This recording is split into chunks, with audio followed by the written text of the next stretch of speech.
So next up, Rams at Dolphins. Damn it, I want to pick the Dolphins at home. Logically, I can't, but damn, I want to. And the big news here is obviously, I hope I'm not stealing somebody's thunder, is that Fitzmagic has been benched, and I'm not an NFL coach, but I'm not sure that there's good timing on this. We can talk about that in depth if you want to, but I'm reluctantly taking the Rams, especially after that big Monday night win against the Bears and that nasty defense. But still, Yeah, I kind of feel the same way you do. I mean, if Fitzmagic was starting, I honestly would pick the Dolphins to win this game. But Flores made that move to Tua, and I just highly disagree with that move with the way this team has been playing, and they're getting better every single week. But Tua's unproven. He's a rookie. There's no telling how well he's going to perform, especially against a good Rams defense and a Rams team that's a playoff caliber type of team. So the Rams are 4.5 point favorites. I think they're going to win and cover. So I'm not in the same line of thinking on this game. See, I think the Rams record is what it is because they've played the NFC East. Like it's every other week they have a really good game on both sides of the ball. Every other week they look like crap on both sides of the ball. The only reason they're 5-2, like I said, they played the NFC East. One week they played bad. They happened to play the Giants and they won that game, 10-9 or something like that.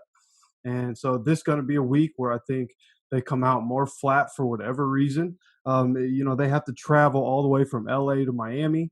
And Tua's had a little extra time to prepare through a bye week. I don't think it was the right time either. I would have left Fitzpatrick in there. He was playing amazing this year. But for what they're doing, their defense is playing well too there in Miami. They have a lot of veteran guys. It's not a super young defense. So I think their defense will be able to subdue what the Rams are trying to do on offense. And I think the offense will be able to do just enough to get a win in this one. All right. So Zach and I are going with the Rams. Jeff's going to go with the Dolphins. I want to talk about this Tua Fitzpatrick decision here for a second. I can't. There's a couple things I want to bring up. The first one is there's an old coaching rule that if it ain't broke, don't fix it. And I can't. I have just been racking my brain. I have been behind Flores from day one. And we talk about that all the time. I love what he's doing here. Last year, when everybody was dogging the Dolphins, I just kept saying they are the best. They are the best of the worst. That their record last year in no way reflected the direction they were headed. We've seen that this year.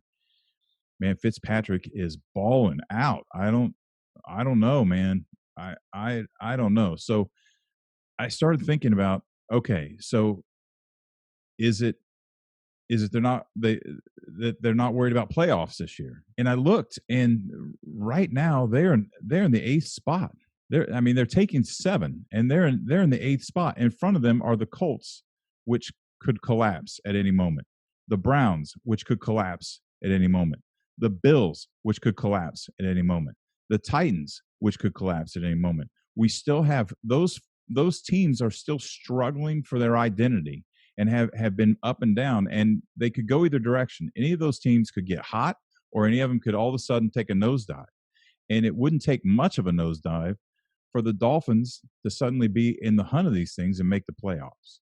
So I don't know that that's logical that they're giving up that early on it, unless they're thinking the next draft pick, because they're already, thanks to the Texans, they're already going to clean house, taking their early first and second round picks. Maybe they're wanting a better pick.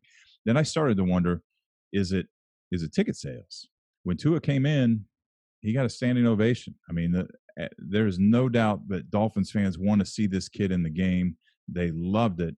And 2020 is the year of struggling ticket sales. I don't know how it's been. I know that in Miami they said they would only sell, I think, 13,000.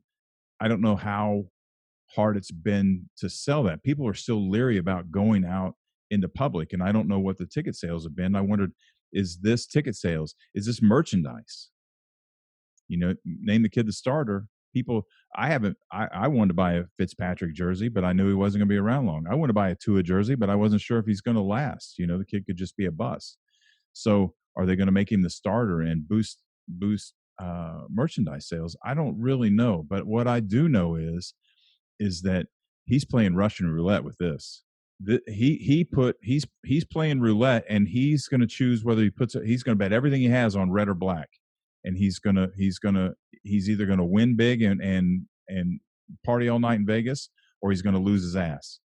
And I'm really worried about splitting the locker room. I'm worried about damage done to morale, long-term morale. Fitzpatrick is the type of guy. He is the consummate teammate. He's always happy. He's always joking. He's always lighthearted. He supports Tua. He supports Flores. He supports the program. Everybody loves him. And he was like, I've never seen him with this. He didn't say a whole lot, but he didn't have to. He wasn't the regular Fitzpatrick. This rocked him pretty hard. It came out of left field, out of nowhere, and surprised him. And if he had that kind of reaction, I can't imagine what the guy supporting him in the locker room is. I just hope that this ends up not biting Flores in the ass. Yeah, honestly, I think this is an upper management decision. I don't think it was just strictly Flores. I think Flores probably wanted to stick with Fitzmagic, but for the economics, like you said, I think this was an upper management decision to get Tua in there, especially because they are on the borderline of making the playoffs. If Tua comes in, plays well, if they do make the playoffs, Tua is a savior. And all the economics you talked about just continue to increase. So I think this was an upper management decision, not so much a coaching decision. Well, I've heard over the last week and a half or so, I've heard a lot about Brian Flores and how, like, he's known in the NFL. People know that he likes to be unpredictable. He likes to do random stuff and stay unpredictable. So there's been a lot of talk, obviously about maybe upper management doing this kind of thing, but also a lot of talk about Brian Flores just trying to shake things up. He likes to keep things new and keep things fresh. So I haven't really known which way to believe. I could believe it's for ticket sales, especially in a year where fans aren't at the stadium. You could want to increase revenue, whatever. But I could also see Brian Flores in just wanting to be unpredictable and wanting to test out the rookie. Yeah, and I can respect that, but I can only respect it to a certain point, because there's something I used to talk about all the time when I coached, that it's easy when you're an intelligent coach. It's very easy to outsmart yourself, and this could be a case of doing just that. And I hope I'm wrong. I support the guy. I'd love seeing him do well. I'd like the Dolphins. I'd like Tampa to do well and the Dolphins to do well. We're down here, so I hope this pays off for him.